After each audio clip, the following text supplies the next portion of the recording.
तो हेलो नमस्कार साथियों, स्वागत है आप सभी का आपके यूट्यूब चैनल नेक्स्ट क्लासेस बंदी में। आपका स्वागत है। आई होप आप सब बड़े होंगे और अपने पढ़ाई सुचारू रूप से कर रहे होंगे।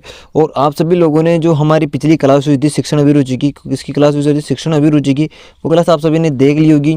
और जिस किसी ने भी वो क्लास नहीं देखी तो आप हमारे चैनल पे जाइए, वहाँ जाके आपको क्लास दिख जाएगी। उस क्लास को शुरू से लेकर लास्ट तक देखना है, क्योंकि वो क्लास आपके लिए बहुत ही इंपॉर्टेंट होने वाली है। और उसी क्लास में हमने जितने भी नोट्स किए थे प्लस जितनी चीज़ें इंपॉर्टेंट लगवाई थी, उन सभी के MCQs प्लस PYQs क्या लेके आए, MCQs लाए प्लस PYQ दोनों चीज़ें लेके आए, जो कि आपके एग्जाम में बहुत ही इंपॉर्टेंट करेगा। हमने टॉपिक कंप्लीट कर लिया, उसके बाद में हम उसके MCQs करेंगे। तो हमने टॉपिक कंप्लीट किया था, कौन सा था, शिक्षण था, जिसका हम आज जितने MCQs है प्लस जो जितनी परीक्षा हुई थी अब तक जिनमें PYQ आए थे उन सभी को इनमें इंक्लूड कर दिया है। प्लस BSTC में भी जितने क्वेश्चन पहले आ चुके हैं उन सभी को भी हमने इसमें शामिल कर दिया गया। प्लस अब जो हमारे जितने टॉपिक करवाएंगे हम उसके MCQ उसके साथ करवाए जाएंगे।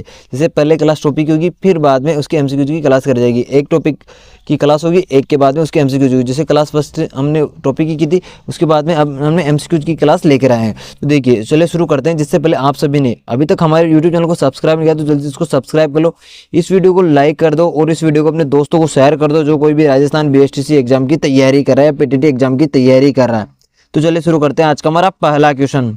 देखिए हमारा पहला क्वेश्चन है कि शिक्षण की प्रकृति है, शिक्षण की प्रकृति कैसी है, विज्ञान है, कला और कौशल है, कला और विज्ञान है, ये विद्यार्थियों की पृष्ठभूमि पर निर्भर करती है। देखिए हमने बताया था कि शिक्षण की प्रकृति कैसी, सर जी शिक्षण की प्रकृति कला और विज्ञान है। क्या है, कला और विज्ञान है। तो इसका क्या हो जाएगा, तीसरा ऑप्शन बिल्कुल सही आंसर हो जाएगा। और हमने नोट भी करवाया था, आपने जो क्लास ली थी, कि इसको स्टार लगा लो क्योंकि ये क्वेश्चन आ सकता है और ये PYQs है जो कि आ चुके हैं। आगे बढ़ते हैं। देखिए दूसरा क्वेश्चन है हमारा कि शिक्षा के 3 प्रमुख आधार कौन से हैं, शिक्षक छात्र पाठ्यक्रम, सिद्धांत शिक्षण उद्देश्य, शिक्षा क्रियाविधि और शिक्षक महत्व, शिक्षक और वस्तुनिष्ठ। हमने कौन से पढ़े थे, 3, शिक्षक छात्र और पाठ्यक्रम। किसने दिया था, BS बलूम ने। किसने दिया था, BS बलूम ने दिया था। ये भी आपको याद रखना। इसका क्या हो जाएगा, पहला ऑप्शन बिल्कुल सही आंसर हो जाएगा, पहला ऑप्शन बिल्कुल सही आंसर हो जाएगा। बढ़ते हैं अगले क्वेश्चन की तरफ। हमारा तीसरा क्वेश्चन है कि बाल केंद्रित शिक्षा विधि का अर्थ है बच्चों को शिक्षा का अनुसरण और अनुकरण करने के लिए कहना, बच्चों को पूर्ण रूप से स्वतंत्रता देना, बच्चों को नैतिक शिक्षा देना, बच्चों की अभिव्यक्ति और उनकी सक्रिय भागीदारी को महत्व देना। तो इसका क्या हो जाएगा कि बच्चों की अभिव्यक्ति और उसकी सक्रिय भागीदारी देना। आपको क्या हो जाएगा, चौथा ऑप्शन बिल्कुल सही आंसर हो जाएगा। ये बच्चों की अभिव्यक्ति और उनकी सक्रिय भागीदारी को महत्व देना क्या होता है, बाल केंद्रित शिक्षण की विधि का अर्थ होता है। नहीं क्या होता है कि शिक्षक का अनुसरण करे, बच्चों को पूर्ण स्वतंत्रता नहीं देनी चाहिए और बच्चों की नैतिक शिक्षा देना, ये है। पर किंतु आपका सबसे बेस्ट क्या रहेगा कि बच्चों की अभिव्यक्ति और उनकी सक्रिय भागीदारी को महत्व देना ही बाल केंद्रित शिक्षा का अर्थ होता है। बढ़ते हैं नेक्स्ट क्वेश्चन की तरफ। देखिए हमारा अगला क्वेश्चन है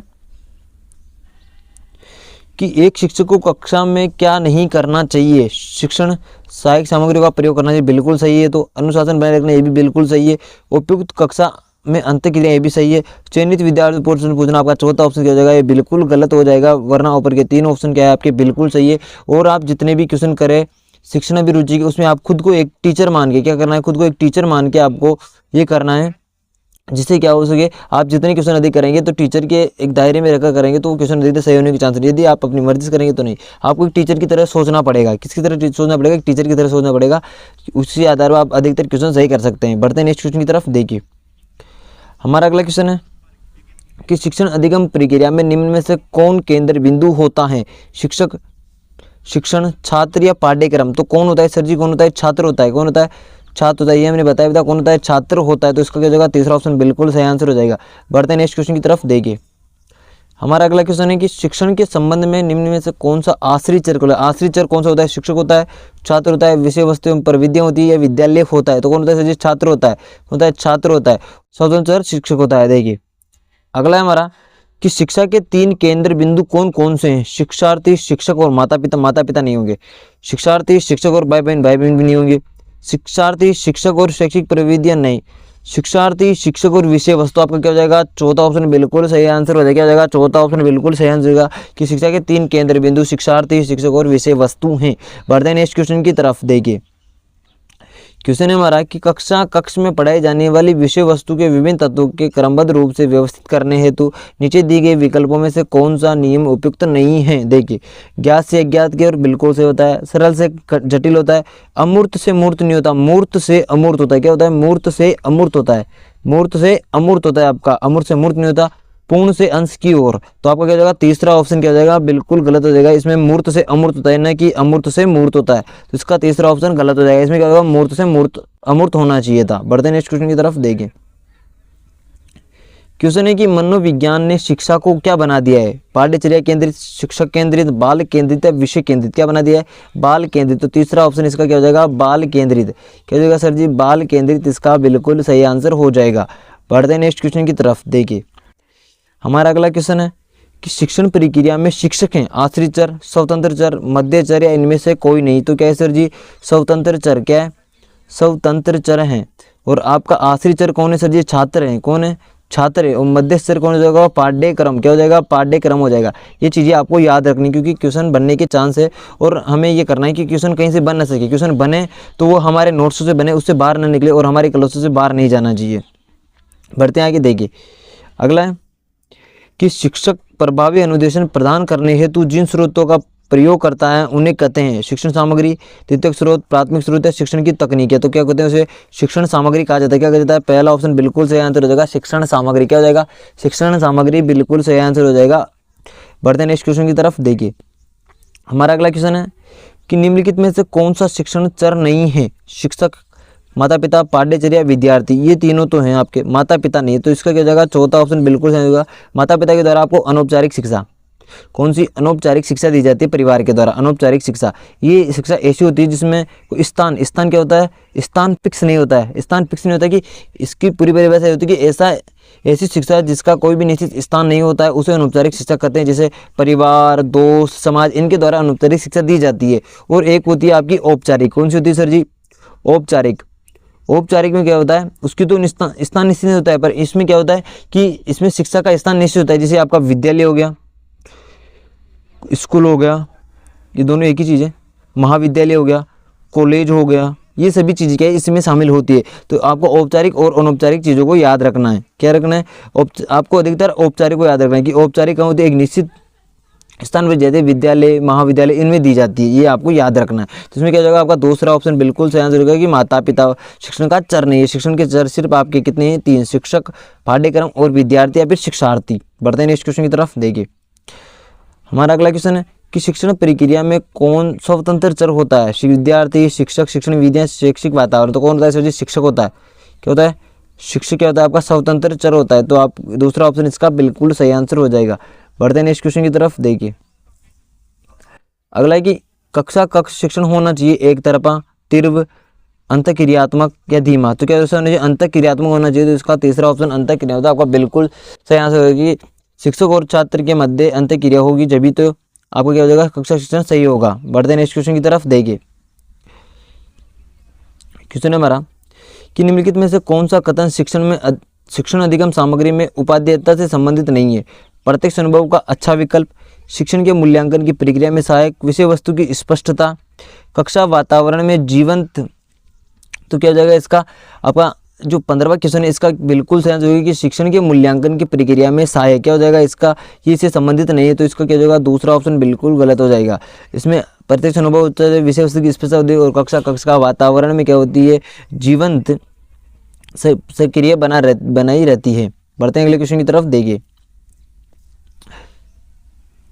हमारा अगला क्वेश्चन है कि शिक्षक प्रभावी अनुदेशन प्रदान करने हेतु जिन स्रोतों का प्रयोग करता है उन्हें कहते हैं शिक्षण सामग्री। क्या हो जाएगा आपका, पहला ऑप्शन बिल्कुल सही आंसर होगा कि शिक्षण सामग्री। और पूछ भी सकता है कि शिक्षण सामग्री क्या है, शिक्षक प्रभावी अनुदेशन प्रदान करने हेतु जिन स्रोतों का उपयोग करता है उसे शिक्षण सामग्री कहा जाता है। ये आपको याद रखना है। पढ़ते हैं नेक्स्ट क्वेश्चन की तरफ देखिए।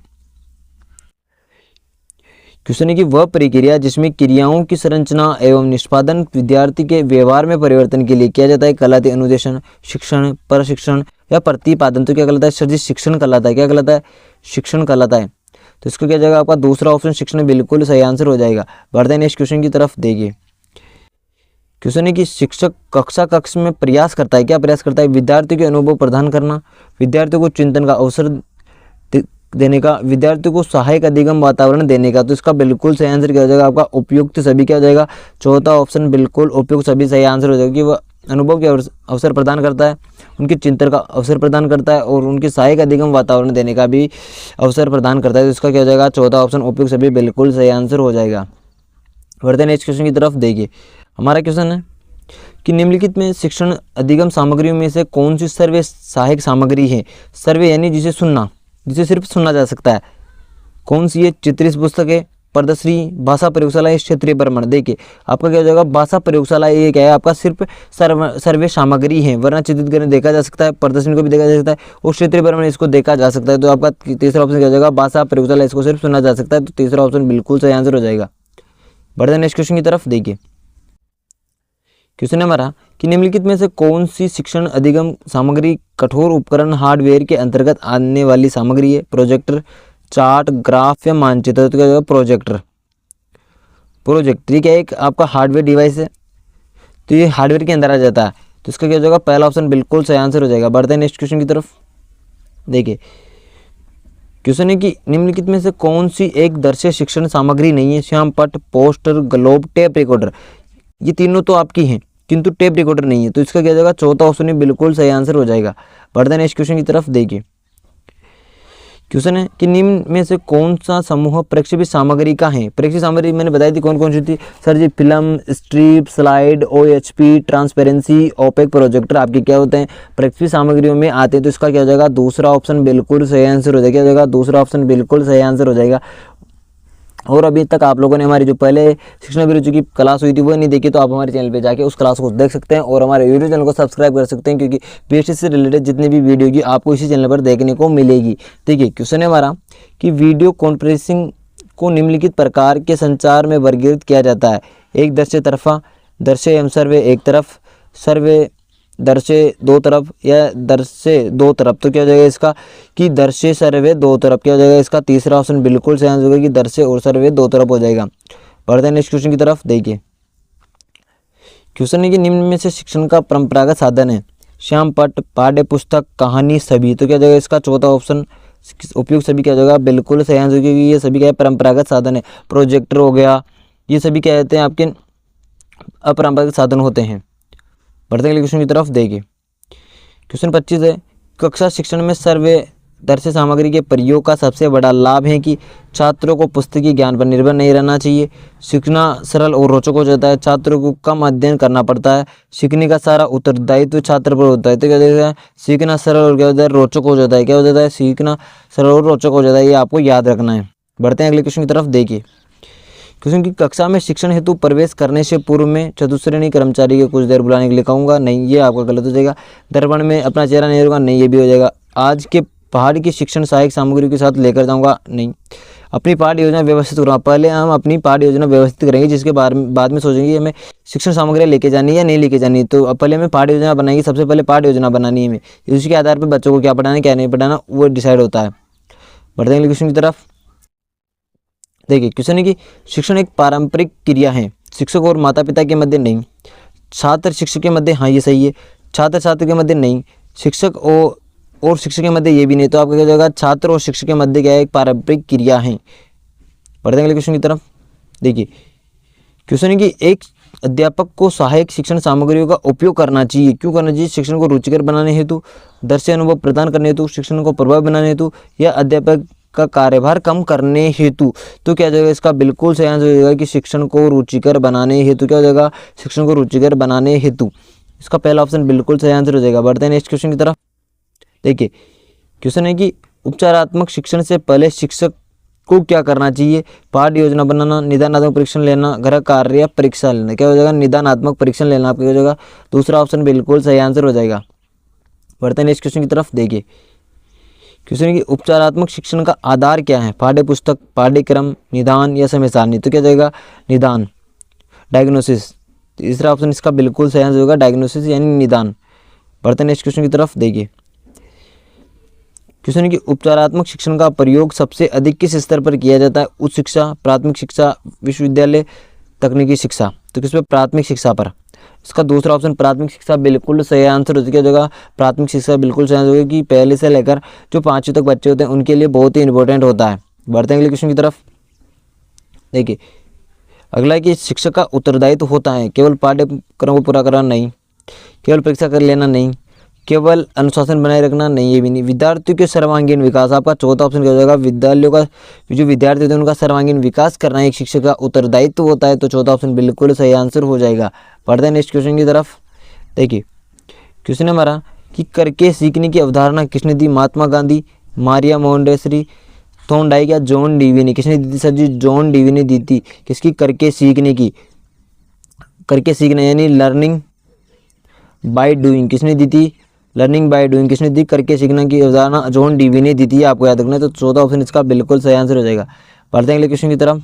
देखिए क्वेश्चन है हमारा कि बुनियादी शिक्षा की अवधारणा किसने दी थी, या बेसिक शिक्षा क्या होती है, बेसिक शिक्षा, बेसिक शिक्षा की अवधारणा किसने दी थी, रविंद्रनाथ टैगोर, स्वामी विवेकानंद, महात्मा गांधी या बीएस बलवंत। किसने दी थी, महात्मा गांधी ने। महात्मा गांधी का जगह आपका तीसरा ऑप्शन बिल्कुल सही आंसर हो जाएगी। बुनियादी शिक्षा की अवधारणा महात्मा गांधी ने दी थी। पढ़ते हैं आगे। देखिए तो हमारे ये कितने कंप्लीट हुए हैं, आपके 34 क्वेश्चन कंप्लीट हुए हैं, जो आपके एग्जाम के हिसाब से बहुत ही इंपॉर्टेंट हो जाएंगे। और अभी तक आप लोगों ने हमारी जो पहले क्लास हुई थी शिक्षण अभिरुचि की पहली क्लास, वो नहीं देखी तो आप हमारे चैनल पर जाइए, नेक्स्ट लेवल क्लासेस बूंदी पे जाइए, वहाँ जाके आपको हमारी क्लास दिख जाएगी। उस क्लास को आपको पूरी वॉच करना है, शुरू से लेकर लास्ट तक देखना है, और जिसके बाद में इस क्लास को देखना है, इससे आपकी क्या हो जाएगा, रिवीजन हो जाएगा। वो क्लास देखने के बाद में पूरा याद रह जाएगा आपको। और अभी तक आप लोगों ने हमारे यूट्यूब चैनल को सब्सक्राइब नहीं किया तो जल्दी से चैनल को सब्सक्राइब करो, इस वीडियो को लाइक कर दो, इस वीडियो को अपने दोस्तों को शेयर कर दो जो कोई भी बीएसटीसी या पीटीटी एग्जाम की तैयारी करे, तो उसके लिए बहुत ही इंपॉर्टेंट हो जाएगी। फिर मिलते हैं अपनी दूसरी क्लास में, तब तक जय हिंद जय भारत।